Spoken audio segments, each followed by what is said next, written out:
ಕೆಲವೊಂದು ಸಿನಿಮಾಗಳೇ ಹಾಗೆ. ನಾವಿಟ್ಟಿರೋಂಥ ಎಕ್ಸ್ಪೆಕ್ಟೇಷನ್ಸ್ಗಳಿಗಿಂತ ಚೆನ್ನಾಗಿರುತ್ತೆ. ಆದರೆ ಕೆಲವೊಂದು ಸಿನಿಮಾಗಳು ಎಕ್ಸ್ಪೆಕ್ಟೇಷನ್ಸ್ಗಳಿಂದಾನೇ ಹಳ್ಳಾನ ಹಿಡಿಯುತ್ತೆ. ಇಲ್ಲಾಗಿರೋದು ಕೂಡ ಅದೇನೆ. ನೀವಿನ್ನೂ ನನ್ನ ಚಾನಲ್ಗೆ ಸಬ್ಸ್ಕ್ರೈಬ್ ಮಾಡ್ಕೊಂಡಿಲ್ಲ ಅಂತಂದ್ರೆ ಈಗಲೇ ಸಬ್ಸ್ಕ್ರೈಬ್ ಮಾಡಿ ಮತ್ತು ನನ್ನ ಹೊಸ ಪ್ರಯತ್ನಗಳಿಗೆ ಸಪೋರ್ಟ್ ಮಾಡಿ ಅಂತ ಕೇಳ್ಕೊತೀನಿ. ಇಂಟ್ರೋ ಮುಗೀತು, ಸಿನಿಮಾ ಒಳಗೋಗೋಣವಾ? Love insurance company. Vignesh Shivan ಅವರು ಆಕ್ಷನ್ ಕಟ್ ಹೇಳಿ ಪ್ರದೀಪ್ ರಂಗನಾಥನ್, ಕೃತಿ ಶೆಟ್ಟಿ, ಎಸ್.ಜೆ. ಸೂರ್ಯ ಅವರು ಆಕ್ಟ್ ಮಾಡಿರುವಂತ ಚಿತ್ರ. ನಾನು ಆವಾಗಲೇ ಹೇಳ್ದಾಗೆ ಈ ಸಿನಿಮಾದ ಮೇಲೆ ಭಾರಿ ಎಕ್ಸ್ಪೆಕ್ಟೇಷನ್ಸ್ ಇತ್ತು.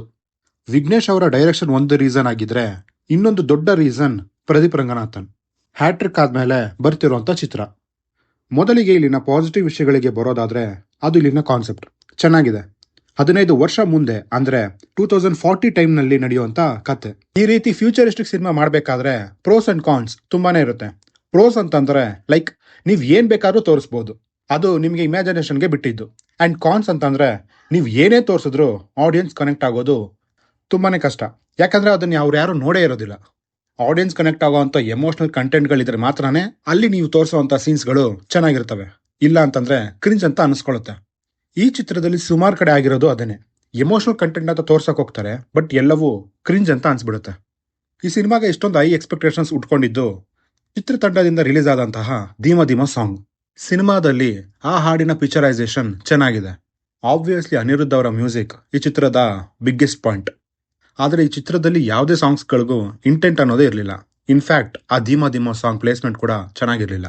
ಇನ್ನ ಕೃತಿ ಶೆಟ್ಟಿ ಅವರಿಗೆ ಇಲ್ಲಿ ಪರ್ಫಾರ್ಮ್ ಮಾಡೋದಕ್ಕೆ ಸ್ಪೇಸ್ ಇತ್ತು, ಅದನ್ನ ಅವರು ತಕ್ಕ ಮಟ್ಟಿಗೆ ನಿಭಾಯಿಸಿದ್ದಾರೆ.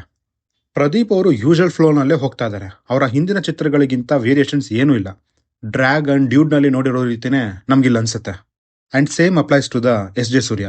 ಎಲ್ಲ ಚಿತ್ರದಲ್ಲೂ ಒಂದೇ ರೀತಿ ಕಾಣಿಸ್ಕೊತಾ ಇದ್ದಾರೆ. ಪಾತ್ರಕ್ಕೆ ವೇರಿಯೇಷನ್ಸ್ ಅನ್ನೋದಿಲ್ಲ, ಎಲ್ಲವೂ ಒಂದೇ ಪಾತ್ರ ರೀತಿ ಅನ್ಸುತ್ತೆ. With all due respect to the actors ಹೇಳಬೇಕು ಅಂತ ಅನಿಸ್ತು, ಹೇಳಿದ್ದೀನಿ ಅಷ್ಟೇ.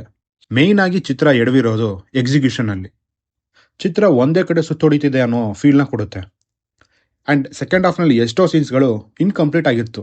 ಲೈಕ್ ಅಬ್ರಪ್ಟ್ ಆಗಿ ಸೀನ್ಸ್ನ ಕಟ್ ಮಾಡಿದ್ದಾರೆ. ವಿಘ್ನೇಶ್ ಶಿವನ್ ಅವರು ಲೇಟೆಸ್ಟ್ ಇಂಟರ್ವ್ಯೂನಲ್ಲಿ ಹೇಳ್ದಾಗೆ ಈ ಚಿತ್ರಕ್ಕೆ 3 ಪ್ರೊಡ್ಯೂಸರ್ಸ್ಗಳು ಚೇಂಜ್ ಆಗಿದ್ದಾರೆ. ಮುಹೂರ್ತ ಮಾಡಿದಾಗಿದ್ದಂತಹ ಪ್ರೊಡ್ಯೂಸರ್ಸೇ ಬೇರೆ, ಅಂಡ್ ಸಿನಿಮಾ ರಿಲೀಸ್ ಆಗಬೇಕಾದ್ರೆ ಇದ್ದಂತಹ ಪ್ರೊಡ್ಯೂಸರ್ಸೇ ಬೇರೆ. ಈ ರೀತಿ ಆದ್ರೆ ಪ್ರಾಜೆಕ್ಟ್ ಹೀಗೆ ಆಗೋದು.